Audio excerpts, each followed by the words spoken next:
ایک دن حضرت جبرائیل علیہ السلام ایک پیالہ آب حیات حضرت سلیمان علیہ السلام کے نزدیک لائے اور کہا کہ حق سبحانہ تعالیٰ نے تجھے اختیار دیا ہے کہ تو یہ جام نوش کرے، تو قیامت تک نہ مرے۔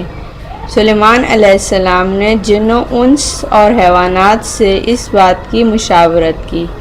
سب نے یک زبان ہو کر کہا، مبارک ہے، پیجئے اور حیات ابدی حاصل کیجئے۔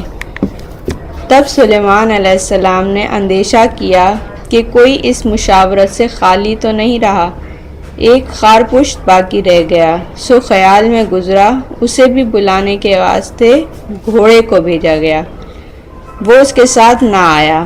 تب حضرت سلیمان علیہ السلام نے کتے کو بھیجا، خارپشت اس کے ساتھ چلا آیا۔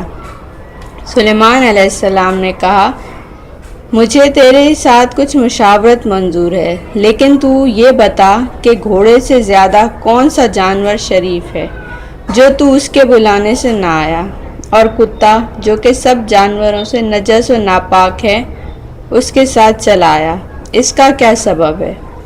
خارپشت بولا، گھوڑا اگرچہ شریف ہے لیکن بے وفا ہے، یہی چاہتا ہے کہ کسی طرح سوار کو گرا دے، دوسرا یہ کہ دشمن کو بھی اپنے اوپر سوار کرا لیتا ہے، اور کتا ہر چند کے ناپاک و نجس ہے لیکن وفادار ہے، ایک لقمہ کسی کا کھائے تو ساری عمر اس کا احسان نہ بھولے۔